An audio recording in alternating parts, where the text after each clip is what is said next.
Yo everybody, welcome back to another video. Hope you guys are having an absolutely fantastic kick butt day today so far. So guys, today's video we're jumping into one of my favorite videos to make, and that is Advanced Brawler Tech. Now basically what we do with these videos is pull a handful of brawlers out of the meta and analyze one specific mechanic that most players in the game won't necessarily know about, that if you practice and develop your skill with that mechanic, you'll have an edge against your opponent in game. Now this is definitely going to be useful to you if you're a beginner player at this game. I found myself personally, when I first started the game, it was really beneficial for me to really just dial in on one specific thing on a brawler, master that, and then you'll feel a little bit more comfortable going up against other opponents in the game, rather than getting all overwhelmed by all the different things that you need to know about a brawler, like what game mode or what map or what team comp they're good on. First, let's start with the basics. So I hope you guys are excited for the video. Let's jump right into it.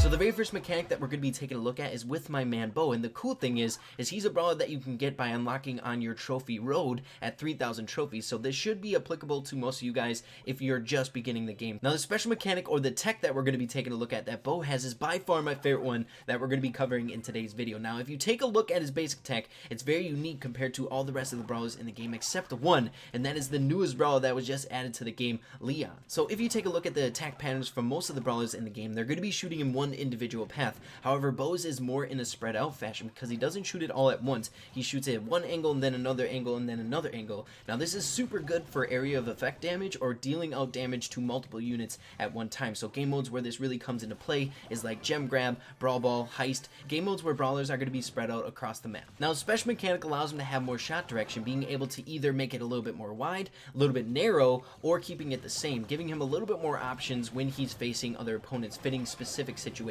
Now the way you influence your shot pattern with Bo or carry out this mechanic is strafing in a different direction. So for an example, if you're standing in one spot and you use your basic attack, it's going to be your normal width of your attack. Now if you're strafing or moving to the left while you're shooting at the same time, your shots are going to be going in more of a specific direction. So this is really good for game modes where there's one individual brawler that's advancing on you, maybe an aggro brawler, or if you're playing on showdown and you have to get off a bunch of damage on that one specific brawler, you might want to strafe to the left as well as aiming your shots and shooting at them so you can land all three of your arrows. Now if you're strafing to the right and attacking at the same time, your shots are going to be way more spread out, so this is really good for area damage for game modes where you're trying to assert some control on the map or push the enemy team back. Now like I said before, this is by far one of my favorite brawler mechanics just because it's incredibly easy to do, as well as it makes Bo a little bit more diverse in the game modes that he can play on. For example, he can be placed in a certain situation and use these mechanics to adapt to that situation and come out strong because of it. Now the next brawler tech is also very easy to carry out, and I would recommend this to anyone who is having trouble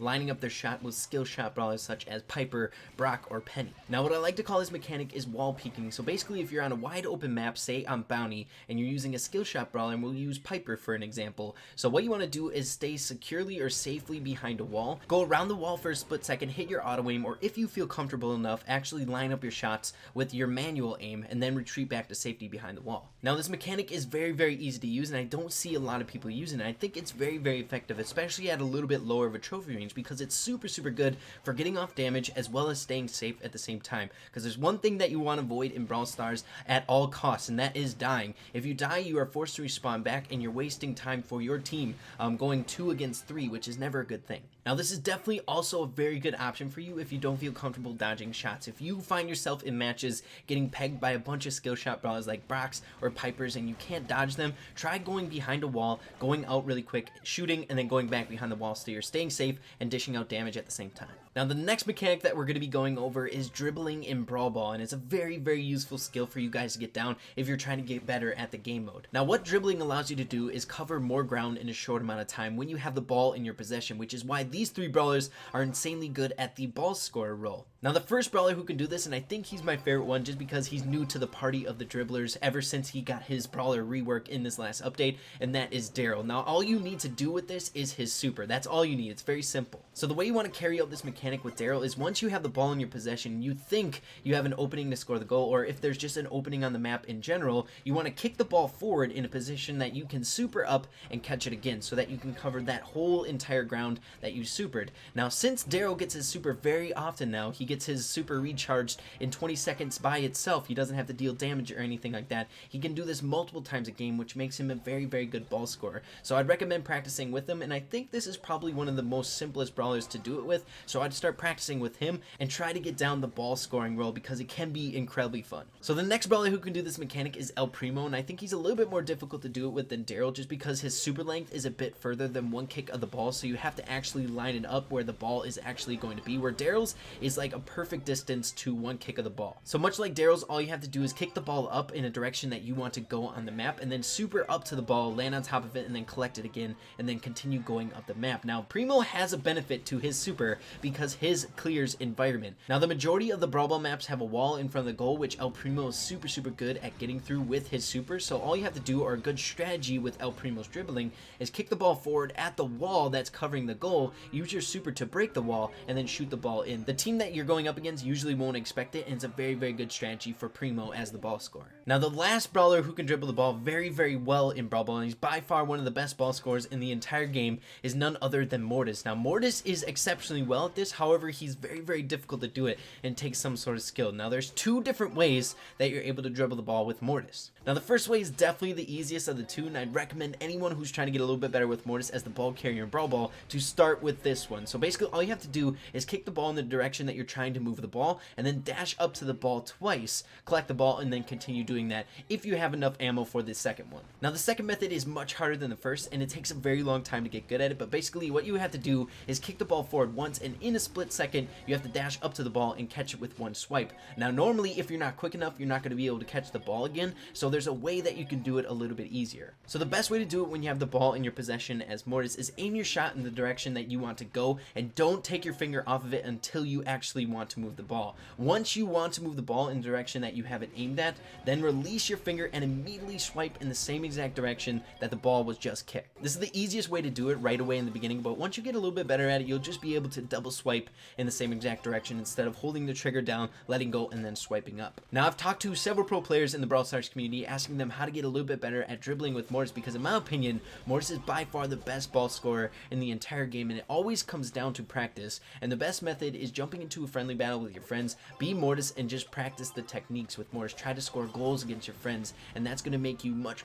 better at the method. Now, the next Brawler tech that we're going to be jumping into is with my man Brock, and it's by far the easiest one in today's video, and I highly recommend trying to keep this in your mind while you're playing with Brock in the game. Now, Brock is a skill shot brawler that deals a lot of damage every single shot that he lands. However, one drawback with any skill shot brawler is that you have to land your shots consistently to deal that damage, thus the skill aspect in the skill shot brawler. So one thing I recommend to all beginner players, and where this tech lies, is his ability to deal massive amounts of damage at close range. I like to call Brock somewhat of a long-range shotgunner. Sometimes it might be in your best interest to just advance on the brawler that's dealing damage to you, try to get close enough so you can smash your auto aim and deal all 3 rockets of damage, which is enough to take out any of the weaker brawlers and deal a substantial amount to some of the mid-range health brawlers. This obviously doesn't take a whole lot of practice, and it's very easy to pick up on. The only thing that you have to decide in lane is when to advance on a brawler. Sometimes you just have to bite the bullet and advance on them and take them out in those 3 shots. Alright guys, so the final one that I'm going to leave with you guys is borderline a tip, but it also can be a tech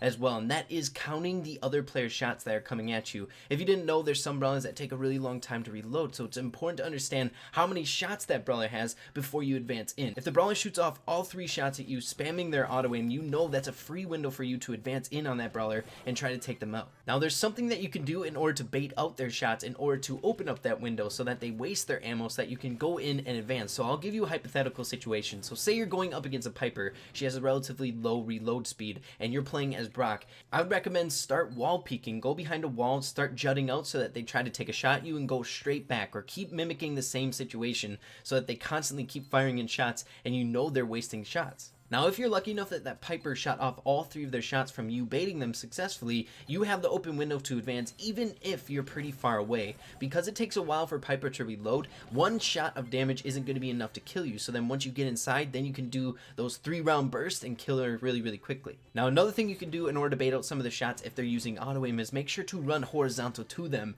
If you're running vertical to them, they're not going to miss a single shot if they're using auto aim. But if you're running horizontal, they'll miss you every single time. And this is going to be happening more often often at a little bit lower of a trophy count where people are primarily using auto aim, so try to take advantage at that when you're a little bit lower in trophies. Alright guys, so those are the brawler tech / mechanics that I want to get into in today's video. They've definitely helped me out while I've been playing this game for as long as I have. Let me know in the comments down below if this was helpful at all. I can do other videos like this in the future. Also leave in the comments if you knew any of these on the list already. That'd be really cool. So guys, if you did enjoy the video, make sure to leave a like on it. Really appreciate that. And with that being said, make sure to keep having fun with Brawl Stars, and we'll see you in the next video. Peace out.